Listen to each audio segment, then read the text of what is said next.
नमस्कार दोस्तों, welcome to M can tell. I am sure that आज आप लोगों ने बहुत अच्छा पैसा कमाया होगा। लेवल्स वर्क वंडरफुली वेल और एकदम परफेक्ट ढंग से market behaved from the technical levels. Hopefully बहुत अच्छा पैसा बना होगा। अगर आपने लेवल्स को ट्रेड किया होगा तो आज फिर से एक बार we did a wonderful trading. Stay connected, keep doing good trades and be profitable. आइए देख लेते हैं इस वीडियो में क्या क्या है। इस वीडियो में अभी आगे चलते हुए हम लोग डीआईएस एफआईएस की बाइंग सेलिंग क्या थी, क्या करा उन्होंने, वो देखेंगे। उसके बाद फिर ग्लोबल अपडेट्स और उसके बाद फिर मीनिंगफुल न्यूज़ जो मार्केट के अंदर क्या क्या हुआ, मार्केट के अपडेट्स, और उसके बाद निफ्टी और बैंक निफ्टी का एनालिसिस। आज जो हुआ है नंबर्स में, एफआईएस ने फिर से बेचा 1249.74 करोड़ का बेचा है, 1249.74 crores against yesterday's the selling, which was far less than this, which was 176 crores। और ये 1249 भी बहुत कम है उससे जो अभी तक वो कर रहे थे, इससे पहले 3 दिन पहले थे। ये अप्रोक्सीमेटली 7-8 हज़ार करोड़ का हर रोज बेचने लग गए थे, जिसकी एवरेज पहले 2.5-3 हज़ार चल रही थी। मार्च शुरू होने पर 7-8 हज़ार करोड़ पर डे बेच रहे थे। और अब आज फिर उन्होंने बेचा है 1249 करोड़ का।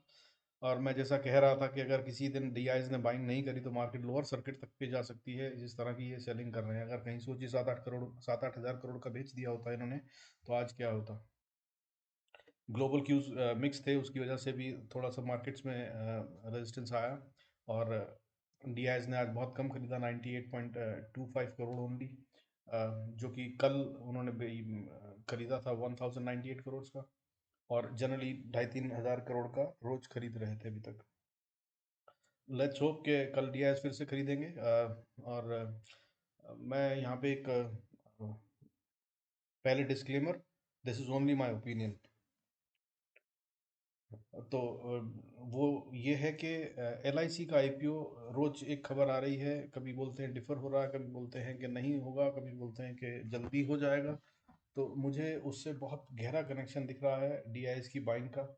आप लोग कृपया नज़र रखें और बी कॉशियस। डीआईएस ने बाइंग अगर छोड़ दी तो बहुत जल्दी हम बहुत नीचे के लेवल देख सकते हैं। ओके, आगे चलते हैं। एफआईएस ने इस महीने में अभी तक 44,729.31 करोड़ का बेच दिया है। फरवरी में इन्होंने लगभग इतना ही बेचा था, पूरे मंथ में 45,720 करोड़ का। तो अब ये पूरा महीना फरवरी का 28 डेज और यहाँ पे 15 दिन में बराबर कर दिया इन्होंने सेलिंग से। डीआईएस ने जो बाइंग करी है वो 31,525.92 करोड़ की करी है, जो कि फरवरी मंथ से ज़्यादा है। और ज़्यादा नहीं है, मतलब एवरेज बहुत ज़्यादा है, बट अभी फ़िलहाल काफ़ी गैप है।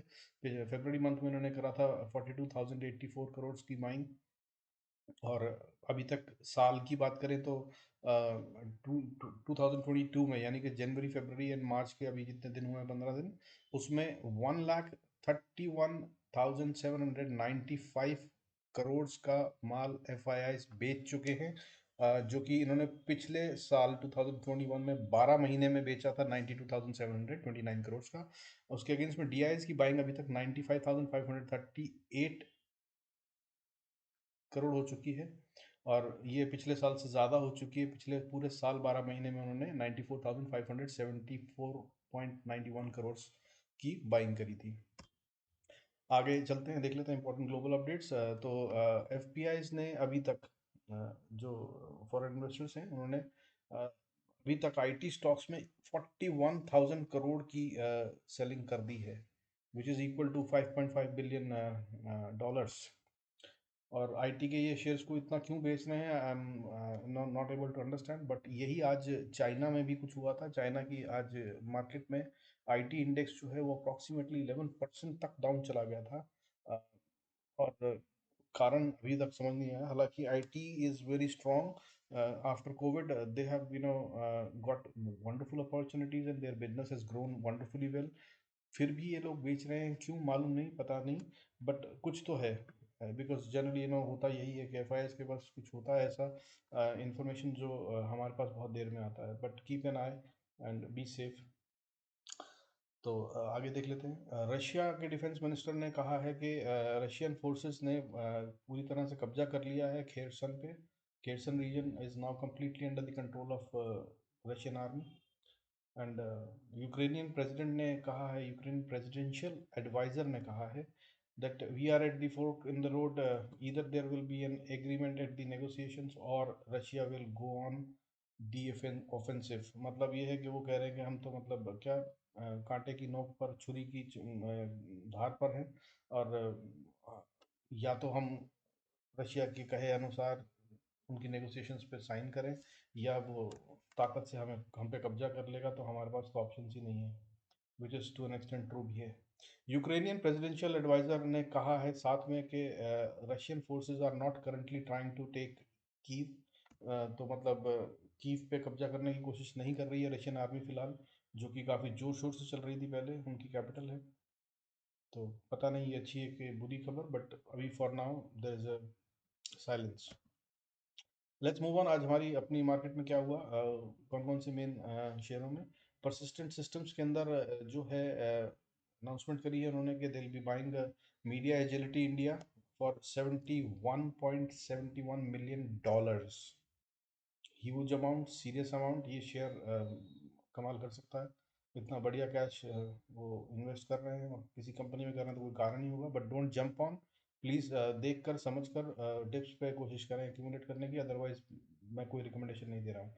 And let's move on further. Government has respectively received good amount, approximately 2600 crore, 2600 crore से ज़्यादा का अमाउंट मिला है उन्हें, किससे, as a dividend from nuclear power corporation of India and coal India, which is a good thing. Government really needs money at this point in time. Hope this will help. Further SBI life insurance company board की meeting में approve हो गया है आज एक payment of interim dividend, जिसकी record date रहेगी 30 मार्च। हुडको की बोर्ड मीटिंग है 22 मार्च को, इंटरिम डिविडेंड देने के लिए वो उसको अप्रूव करेंगे प्रॉब्ली, और रिकॉर्ड डेट रहेगी इसकी 30 मार्च। लेट्स लुक एट हमने क्या क्या इन्वेस्टमेंट्स किए थे, जिन जिन की रिकमेंडेशन दी थी उन पे क्या हुआ। आज कोई नया शेयर लेके नहीं आया हूँ, बट इसको देखिएगा, इन शेयरों ने भी एक्चुअली में कमाल करा है।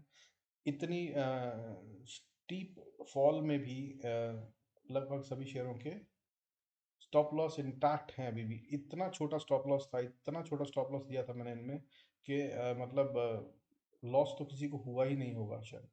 और लेस देन 1% के स्टॉप लॉस के साथ मैं बाइंग बताई थी, वो भी आज ब्रीच नहीं हुआ इन शेयरों में। So you can imagine the strength we have. ठीक है, let's look at it and be positive. Before that please go through the disclaimer, if required please pause the video and go through it completely. Let's move on. जो मैंने 13 March को recommendation दिया था BPCL, Bharat petrochemicals limited, तब share 362 पे था। मैंने कहा था the best price to buy would be near 345, 345 के पास अगर आप बाय करेंगे तो बहुत अच्छा प्राइस होगा। और ये शेयर अभी 345 को नहीं छुआ है, लेकिन काफ़ी क्लोज 348 का लो आज इसने दिया है, और अब इसके नीचे जाना नहीं चाहिए। स्टॉप लॉस इसका 340 है for short term and 326 for long term. तो ये भी शेयर अभी तक इंटैक्ट है, और हम आज भी इसने अपना हमारी रिकमेंडेड प्राइस को ऑलमोस्ट टच किया है। मैंने 362 पे इसको आइडेंटिफाई किया था, और ये आज हाई मार के आया है 361.40 का, और क्लोज हुआ है 350 पे short. So stop loss is still intact, even the short term stop loss is intact. Next दिया था मैंने अपना पारस डिफेंस एंड स्पेस टेक्नोलॉजीज। तो पारस में भी स्टोरी लगभग वैसी ही है। मैंने 651 पे इसको रिकमेंडेशन में लाया था, जहां मैंने कहा था कि it will be best to buy it as close to 635 as possible. 635 के जितना पास हो सके उतना पास खरीदिए, मैंने कहा था। और उसी के पास ये आज अवेलेबल था। इसने हाई मारा है 657 का, और लो मारा है 635.50 का। So you can imagine the kind of prices I recommend, I give in recommendation। कितना सीरियस स्टडी में करता हूँ और कितने परफेक्ट रहते हैं वो लेवल्स, अगर आप उनको ऑनर करें और उनको फॉलो करें तो अच्छा प्रॉफिट बना सकते हैं। होप आप कर रहे होंगे, और नहीं कर रहे हैं तो कोशिश कीजिए इनको नोट करें और उसके बाद ट्राई एंड ट्रेड देम। तो इसका जो क्लोज हुआ है वो आज 645 पे हुआ है, 635 को टच करके आके फिर वापस 645.50 पे क्लोज हुआ है। स्टॉप लॉस मैंने इस पे 620 का दे रखा था शॉर्ट टर्म के लिए, और लॉन्ग टर्म के लिए 555 का, दोनों स्टॉप लॉस इंटैक्ट है। स्टे इन्वेस्टेड, लेट्स होप कि आगे क्या होता है। अब न्यू आइडियाज़ जो मैंने कल दिए थे यानी कि उनके ऊपर देख लेते हैं क्या हुआ, और उनमें भी ऑलमोस्ट सभी शेयरों में ऐसी ही स्थिति है। और आज मैं कोई नया शेयर नहीं दे रहा हूँ, हालांकि कुछ हैं जो ब्रेकआउट पे हैं आज भी, बट मैं उनको रिकमेंड करना ठीक नहीं समझ रहा हूँ। ग्लोबल सिचुएशन थोड़ी सी ऐसी है। नास्डैक गिरा हुआ था अभी, यूरोपियन मार्केट और अमेरिकन मार्केट में बहुत अच्छा माहौल नहीं चल रहा है, बहुत ज़्यादा हाई वॉलेटिलिटी है। So I am avoiding giving new shares, but जो कल दिए थे उन पे देख लेते हैं क्या हुआ। स्टॉप लॉस मैंने कितने छोटे छोटे दिए थे आपने देख लिया था। ये देख लेते हैं एक बार। बाटा इंडिया मैंने सिर्फ 23 रुपये का स्टॉप लॉस दिया था, 1843 रुपये का इसका प्राइस था। 2000 के शेयर में 23 रुपये का स्टॉप लॉस आप समझ सकते हैं, वो भी आज ब्रीच नहीं हुआ है। आज का जो लो मारा है इसने वो 1820 का मारा है, मैंने 1820 का ही स्टॉप लॉस दिया था, और उसको भी कहा था कि क्लोजिंग बेसिस पे अगर ये शेयर उसके नीचे बंद हो तभी। तो अब देख लीजिए कि 1820 को छूकर ये वापस आ गया है, कितना परफेक्ट स्टॉप लॉस दिया था आज की फॉल के बाद भी। और ये क्लोज हुआ है उससे ऊपर, अभी भी 1838 पे क्लोज हुआ है, यानी कि ऑलमोस्ट उस प्राइस पे जिस पे हमने रिकमेंड किया था। अगला शेयर आईडीएफसी, मैंने कहा था कि ये आईडीएफसी बैंक नहीं है, ये आईडीएफसी है, नोट कीजिएगा। तो ये भी आज इसमें सिर्फ 75 पैसे का स्टॉप लॉस दिया था, और 75 पैसे के स्टॉप लॉस के हिसाब से आज हम इसको बाय नहीं कर पाएंगे। इसने लो मारा है आज 55 का, और क्लोज हुआ है 55.25 पे। तो आप आई एम श्योर कि इसमें फंसने से बच ही गए होंगे, इसको नहीं लिया हुआ, हालांकि ये फिर भी गुड शेयर है। You can try and accumulate if it goes down, अपनी अंडरस्टैंडिंग और फाइनेंशियल एडवाइजर की डिस्कशन के अकॉर्डिंगली। नितिन स्पिनर्स मैंने 273 पे दिया था, और 273 पे था जब ये, तब मैंने कहा था कि इसको बाय कर लीजिए। 6 रुपीज़ का स्टॉप लॉस दिया था सिर्फ, और 267 का स्टॉप लॉस दिया था। इसने आज लो मारा है 263 का, लेकिन क्लोज हुआ है फिर से स्टॉप लॉस के जस्ट ऊपर, यानी कि इसको भी प्रोटेक्ट कर लिया गया है। तो मतलब मेरी स्टडीज गलत नहीं है, और शेयर में जान है। इतने फॉल के अंदर भी अगर ये वापस अपने स्टॉप लॉस को बचा पाता है, 267 जो प्राइस मैंने आइडेंटिफाई करी थी कि उसके नीचे ये वीक हो जाएगा, तो ये वीक नहीं हुआ इसका मतलब, और क्लोज हुआ है 267.90। हाउ कीप अ क्लोज आए, कभी भी टूट जाए तो बाहर निकल जाइएगा, रुकिएगा मत। मैंने जो स्टॉप लॉस लिए हैं दैट मीन्स अ लॉट, उनको इग्नोर मत कीजिएगा। अगला शेयर था मोरारजी, 21 रुपये का शेयर था सिर्फ, 20 का हाई मार के आया है। जब मैंने रिकमेंड करा था तो 21 था, आज उससे ऊपर हाई मारा है इसने, और 1 रुपये 30 पैसे का स्टॉप लॉस दिया था। मैंने कहा था कि 19 रुपये 70 पैसे के नीचे कभी बंद हो जाए तो इससे निकल जाइएगा। इसने आज लो भी नहीं मारा है वो, और 20 रुपये 20 पैसे पे ये लो मारकर 20 रुपये 55 पैसे पे बंद हुआ है। वी आर लॉजिस्टिक्स, ये शेयर आज हमको है एक शेयर जिसमें कि स्टॉप लॉस हिट हो गया है, and I don't know whether you bought it और नॉट, क्योंकि ये आज सीधा ही नीचे खुला और उसके बाद रुका ही नहीं है, गिरता ही चला गया है। तो आई होप कि आपने ये बाय नहीं करा होगा, और अगर करा है तो आई सजेस्ट कि निकल जाइए, क्योंकि स्टॉप लॉस हिट हो गया है। स्टॉप लॉस था 445 का, जो कि इसने तोड़ दिया, और 432 के प्राइस पे ये बंद हुआ है।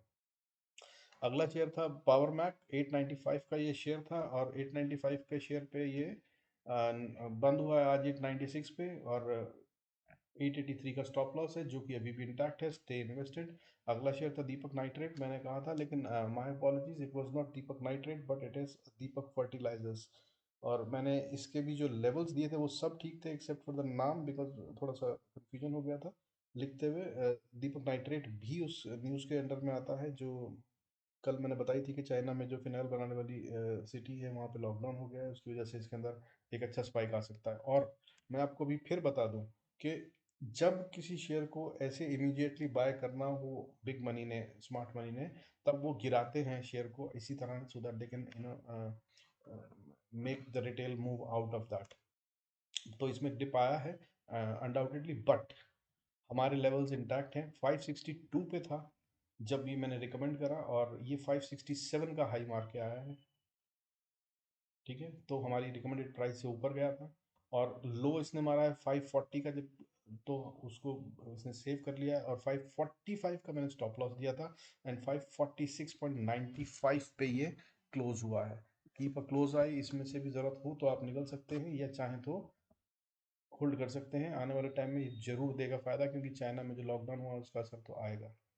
फर्टिलाइज़र एंड केमिकल्स की कंपनी है दीपक फर्टिलाइज़र, तो नोट कर लीजिएगा, करेक्ट कर लीजिएगा अपना। और अगर आपने दीपक नाइट्रेट भी खरीदा है इस रिकमेंडेशन पे, जो कि 2100-2200 के रुपये चल रहा था, तो उसको भी आप होल्ड कर सकते हैं, वो भी अच्छा चलेगा, बिकॉज ये दोनों कंपनियां सेम जगह से same kind of raw material से काम करती हैं, और दीपक नाइट्रेट में भी वो बेनिफिट आ सकता है जो दीपक फर्टिलाइज़र में आएगा।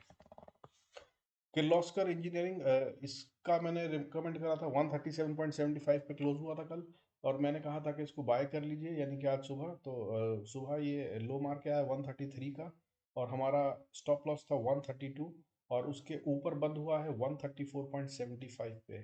सो वंस अगेन आप सारे शेयरों में देख लीजिए मेरे स्टॉप लॉस कितने स्ट्रांगली काम कर रहे हैं। एंड आगे अगर आप मेरे इस एडवाइस से काम नहीं करते हैं, तो आप चाहें तो इसको और अच्छे से यूज़ कर सकते हैं। आइए चलते हैं निफ्टी और बैंक निफ्टी को देख लेते हैं। बैंक निफ्टी की स्थिति अ, मैंने कल बताया था कि थोड़ी वीकर साइड पे है, लेकिन फिर भी स्ट्रांग हो सकता है। और निफ्टी के लिए मैंने बताया था कि ये स्ट्रांग सिग्नल दे चुका है, और ये अगर 16,950 के ऊपर ट्रेड करने लगता है तब इसमें लॉन्ग ट्रेड ले लीजिएगा। और 900 से 950 का लेवल बताया था, और इसने एग्जैक्टली उसी लेवल को छूकर वापस से फॉल दिखाया है। 16,926 28 के आसपास ये गया था सुबह जब ओपन हुआ, तो मतलब 16,928.55 का हाई मार के मार्केट यहाँ से गिरना शुरू हुई, यानी कि 950 के ऊपर हमें ट्रेड लेना था, लॉन्ग का नहीं लिया, गुड किया। उसके बाद से फॉल हुआ, फिर मैंने बताया था अगला लेवल कि अगर ये नीचे ट्रेड करता है 16,850 के, तो ये वीक हो जाएगा। और फिर मैंने कहा था कि 16,750 बता रहा हूँ, 850 नहीं, 850 को ऊपर की तरफ पार करना था, लेकिन नीचे की तरफ अब अगर इसे जाना है तो 16,750 के नीचे ये वीक होगा, जो कि इसने तोड़ा। और उसके बाद शॉर्ट ट्रेड यहाँ पे हमने लिया, और सारे लेवल्स ऊपर के थे, मैंने खैर इनफैक्ट यहीं पे ले लिया था जब इसने इस लाइन को ब्रीच करा। तो यहाँ से ये फिर नीचे गिरा, और मैंने नीचे आने के लिए एक लेवल दिया था जिसको मैंने बोला था कि इसको ब्रेक नहीं करना चाहिए, वो था 16,550 से 500 का। और इसने जो लो बनाया है आज, वो 16,556 का बनाया है फ्यूचर्स में। और अगर हम बात करें निफ्टी 50 में, तो वो भी काफ़ी क्लोज इसी के था, तो हमारे लेवल्स नहीं ब्रीच हुए। और उसके बाद यहाँ पर फिर से मैंने बाउंस बैक एक्सपेक्ट कर कर लॉन्ग का ट्रेड ले लिया था यहाँ पे, मैंने इसलिए प्रॉफिट बुक कर लिए थे क्योंकि ये मेरा लेवल था। तो अच्छा खासा गेन हो गया था 700 के आसपास, 700 से पहले एंटर कर लिया था मैंने। और मतलब उसके बाद ये 550 में मैंने पलट दिया था ट्रेड को अपने, बिल्कुल रिवर्स कर दिया था। वो मैं बाय साइड पे आ गया था छोटे से स्टॉप लॉस के साथ, कि अगर ये इसके नीचे ट्रेड करके एक भी कैंडल दे देता है 5 मिनट की भी, तो मैं इससे बाहर निकल जाता, लेकिन इसने नहीं करा और ये वापस ऊपर गया, और मैं यहाँ पे कहीं बाहर निकल गया फिर, क्योंकि ये वाली लाइन मैंने स्टॉप लॉस की बना रखी थी अपनी 16,715 की, 720 की। और फिर मैंने यहाँ बुक कर लिया, और उसके बाद फिर से दोबारा इसमें फॉल आया है, जो कि बहुत अच्छा दिन नहीं कह सकते हैं for market, but it was a good day. I hope आपने भी इसमें प्रॉफिट बनाया होगा। तो अब आगे की बात कर ले। बैंक निफ्टी भी ऑलमोस्ट वैसे ही था, will not go into the levels, आप चाहें तो पिछला वीडियो देख सकते हैं, इसने भी बिल्कुल अच्छे से ऑनर करा है हमारे लेवल्स को। और इसमें भी लगभग वैसा ही ट्रेड आज रहा। बहुत कम खेला मैं बैंक निफ्टी में, बिकॉज बहुत वॉलेटाइल लग रहा था और डर लग रहा था, इसलिए बहुत छोटी छोटी क्वांटिटी में मैंने इसमें ट्रेड करा था, और थोड़ा सा प्रॉफिट इसमें भी कमाया। होप आपने भी कमाया होगा। चलिए अब देख लेते हैं कि अब कल के लेवल्स क्या हैं, और कल के लेवल्स पे हमें कैसे ट्रेड करना है। तो ये देख लेते हैं, ये है निफ्टी का चार्ट जो आज का है, early chart plus few days. तो ये लेवल्स इसने तोड़ दिए हैं, ये लाइन मैंने बनाई थी कि 16,850 इज द क्रूशल वन, अगर इसको ब्रेक करके ऊपर ट्रेड करता है तो ये पॉजिटिव होगा। और अगर ये इसको सस्टेन कर ले, मैंने कहा था 200 EMA से भी नीचे इसको उसे रीच और फिर उसके बाद ब्रीच करना होगा, तो वो नहीं कर पाया ये 950 को। और 850 को वापस तोड़ने में मैंने कहा था कि ध्यान रखिएगा 850 नहीं 750, तो 750 को तोड़ चुका है ये, और आज क्लोजिंग इसकी दी है 16,645 पे, 16,645। सो अब ये एक वीकर स्थिति में आ चुका है। अभी फिर से बियर ट्रेंड इज कंटिन्यूइंग। मैंने कल भी कहा था कि अभी भी इसको मत मानिएगा जब तक कंफर्मेशन कैंडल ना आ जाए कि ये बुल ट्रेंड है, तो उसका फायदा आपको हुआ होगा। आज देख लेते हैं अब कल के लिए क्या सीन है। कल के लिए मैं आपको बता दूं कि मार्केट अभी बहुत वॉलेटाइल रहने वाली है, एटलीस्ट मुझे लग रहा है कि इस थर्सडे तक, वीकली क्लोजिंग तक। तो इसमें मैं पहले ऊपर के लेवल बता दूं। आज फिर से आपको 16,650 पे बंद हुआ है। अगला लेवल जो बनता है वो 16,700 720 का बनता है। 720 को अगर ये पार करता है तो फिर वही अपना 800 से 850 की रेंज में आ जाएगा। और अब फिर से 850 पार करना will be a task for it. अगर ये सीधा गैप अप देती है तो ये एक बहुत अच्छा साइन होगा। अगर ऐसा होता है तो फिर आप उसके अंदर एक कंफर्मेशन कैंडल, 15 मिनट की कैंडल जैसे मैं बोलता हूँ, आ जाए और उसके बाद उसकी कंफर्मेशन आ जाए, तो आप इसमें बुल ट्रेड मतलब बुल साइड में बैठ सकते हैं, आप इसकी कॉल खरीद सकते हैं। 16,950 would again be a crucial level. अगर इसको ये पार करता है, जो मुझे फिर से डाउटफुल लग रहा है आज की स्थिति को देखते हुए, तो फिर ये बुलिश ट्रेंड में आ जाएगा। और उसके बाद 17,100, 17,000 से 17,100 अगला लेवल होगा। और 17,100 के बाद 17,200 से 17,500 तक के लेवल आ रहे हैं खुल के। 17,250 और उसके 17,250 को अगर पार करता है तो एक बहुत अच्छा ट्रेड बनता है। यहाँ पर आप बुल साइड का एक ट्रेड ले सकते हैं। वो आपको लगभग 450 400 तक का टारगेट रख के आप उसमें गेम कर सकते हैं। यानी कि लगभग 200 पॉइंट की गेम यहाँ बनती है निफ्टी में, which would be a very good. 150 का लॉट होता है तो मतलब एक अच्छा खासा अमाउंट बन जाएगा पर लॉट। अगर एक लॉट में भी आपने ट्रेड करा तो 5 से 10 हज़ार रुपये कहीं नहीं गए, अगर आपने ऊपर का 10%, नीचे का 20% छोड़ा तो भी। ठीक है, तो दीज आर द लेवल्स ऊपर के लिए। नीचे के लेवल्स देख लेते हैं। अगर नीचे अगर ये आता है, जो कि फिर से क्रूशल लेवल है, अगर इसको तोड़ देता है 16,570, इसको जिस तरह से इसने यहाँ पर एरिया बनाया है तो थोड़ा सा इसको रुकना चाहिए आइडियली। बट मुझे ऐसा लग रहा है कि कल या तो गैप अप होगा या गैप डाउन होगा, और ये वाले पहले लेवल दोनों ही ब्रीच हो सकते हैं, ऊपर की तरफ वाला भी और नीचे की तरफ वाला भी। तो अगर ये ब्रीच हो जाता है 16,570 का, तो फिर अगली जगह है ये, जो कि है 16,450 की।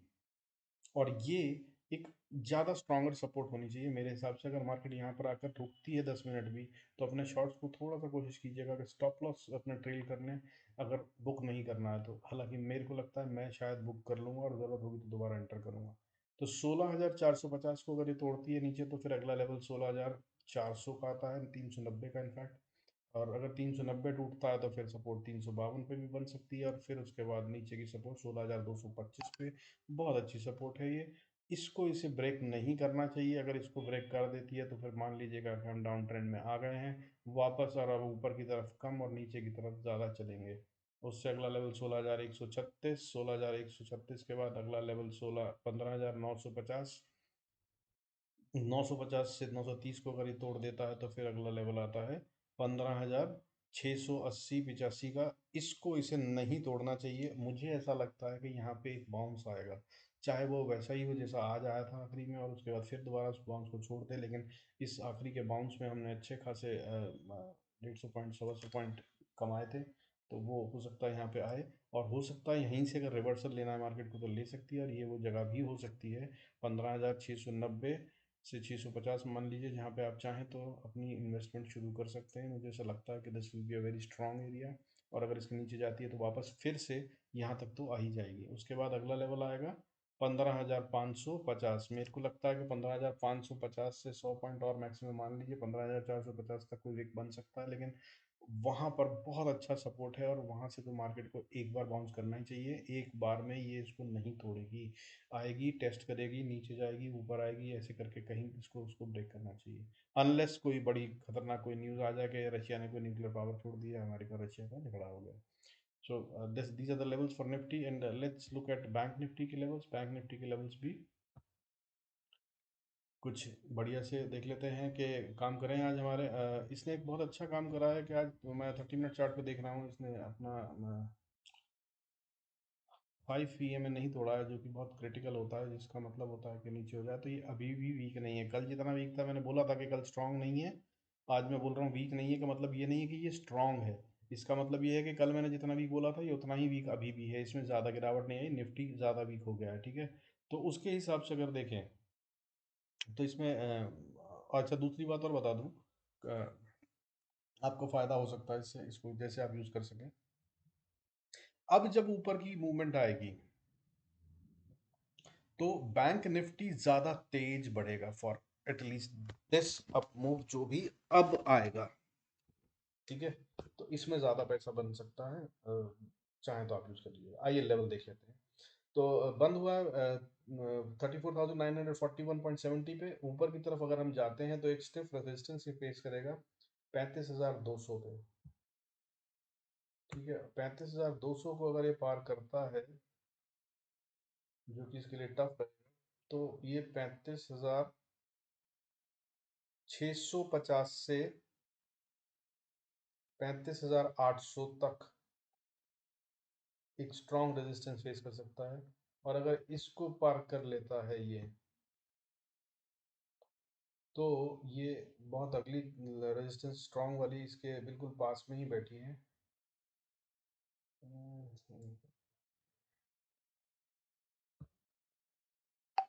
हम्म, तो अगली रेजिस्टेंस जो है इसकी, वो बनती है ये, दैट वुड बी 35,980।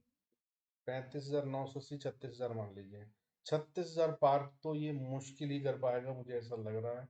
ये मैंने कल भी कहा था, आज फिर कह रहा हूँ। अगर ये 36,000 को पार कर लेता है, तो बॉस ये जा रहा है फिर 36,600 से 700 के लेवल को खेलने।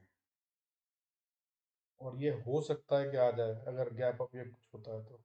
हालांकि मैंने ये बोला था कि ये गैप्स नीचे फिल नहीं हुए हैं, ये फिल होने आने चाहिए आइडियली टेक्निकली। तो मार्केट की नीचे की पॉसिबिलिटी काफ़ी 33,800 तक बनती है अभी फिलहाल, सीधा सीधा यहाँ से। तो वो भी पॉसिबिलिटी है, देखिएगा। ठीक है, और अगर ऊपर चलते हैं तो हम जैसे कि मैं 36,800 तक तो आपको बता ही चुका हूँ। उसके आगे अगला लेवल जो बनता है वो ये बनता है, इसको ऊपर भी ये गैप फिल करने आना है, जो कि 37,400, 37,300 से 400 के बीच में फिल होगा। तो ये भी एक अगला लेवल बनता है। और अगर इसे पार करता है तो फिर 37,750, और उसके बाद फिर 38,700 तक के लेवल खुलते हैं, जो मेरे को लगता है कि हम कल बात करेंगे तो ज़्यादा अच्छा रहेगा। ठीक है, अच्छा नीचे की तरफ देख लेते हैं। नीचे की तरफ अगर हम बात करें तो यहाँ से अगर नीचे चलाइए, तो पहला लेवल आता है 34,454। और 34,454 के बाद एक स्ट्रॉन्ग सपोर्ट बननी चाहिए, वो है 34,100 से 34,000 के बीच में। और इसे ब्रीच कर देता है, जिस इस पे मैंने कल भी कहा था, आज फिर कह रहा हूँ, यहाँ से बाउंस आ सकता है। 34,000 से 34,100 पे बाउंस आ सकता है। तो देख लीजिएगा, अगर आप शॉर्ट साइड हो तो कैसे खेलना है। वही trail trail your stop loss और बुक योर प्रॉफिट्स, जैसा भी आप चाहें। उसके बाद अगर यहाँ पे इसने बाउंस नहीं दिया, तो यहाँ तो इसे रुकना और बाउंस देना ही चाहिए 35,550 से 650 मान लीजिए।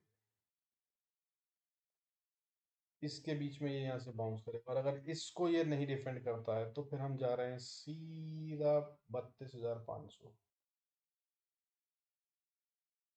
ठीक है, might sound scary but yes that. और इसके आगे थोड़ा और बता दूं जो डरावना हो सकता है। अगर कहीं 32,500 तोड़ दिया डेली, क्लोजिंग बेसिस पे अगर कहीं तोड़ दिया 32,500, तो बॉस अगला लेवल यूं तो 31,890, 900 का बनता है। 900, मगर ये फिर बचेगा मुश्किल ही। फिर हम नीचे जा रहे हैं, और फिर अच्छे खासे नीचे जा रहे हैं, और फिर हम 29,500 तक के लेवल्स के लिए जा सकते हैं। और मैं फिर बता दूं, मार्केट अभी भी बियर जोन में ही है। जैसा मैंने कल कहा था वैसे ही आज भी कह रहा हूँ। और कल जो मैंने कहा था उसके लिए शायद आप बच गए हो और थोड़ा प्रॉफिट हुआ हो, तो बहुत अच्छी बात है। और नहीं तो अब ज़्यादा ख्याल रखिएगा, क्योंकि मार्केट अब दोबारा से नीचे खुल के ऊपर भाग सकती है बहुत तेज़ी से, या ऊपर खुल के नीचे बढ़ सकती है बहुत तेज़ी से। और थर्सडे तक मुझे ऐसा दिख रहा है कि ये बहुत वॉलेटाइल रहने वाली है। अगर आपने गलत एंट्री करी, मान लीजिए आपको लगा कि बढ़ रही है और चलो खरीदता हूँ, नहीं थोड़ी देर रुकता हूँ तो खरीदता हूँ, नहीं रुकता हूँ, तो आप फिर गलत जगह एंटर करेंगे डेफिनेटली। क्योंकि फिर जब आप एंटर करेंगे तो उसको थोड़ी देर में वापस मार्केट नीचे गिर जाएगी, ऐसा होने वाला है। और नीचे भी सेम सीन, अगर नीचे भी आपने सोचा था तो लेवल्स को ध्यान रखिएगा, लेवल्स पे ही एंटर करिएगा, एग्जिट करिएगा, वरना लॉस की बहुत हाई प्रोबेबिलिटी रहेगी। रिटेल ने आज बहुत पैसा खोया है, मैंने कई जगहों पे ये सुना, कई क्लाइंट्स के पास से बातचीत आई कि उनके ऑफिस में इसने इतना नुकसान हो गया, इतना हो गया, एंड ऑल दैट स्टफ। तो अब कल भी यही दिन रह सकता है, परसों भी यही दिन रह सकता है, वॉलेटिलिटी और ये रेंज बड़ी बड़ी रहेगी। हजार बारह सौ पॉइंट बैंक निफ्टी इधर से उधर कर देगा, आपको समझ में नहीं आएगा अगर लेवल्स नहीं होंगे तो. So be cautious, do good trades, be profitable.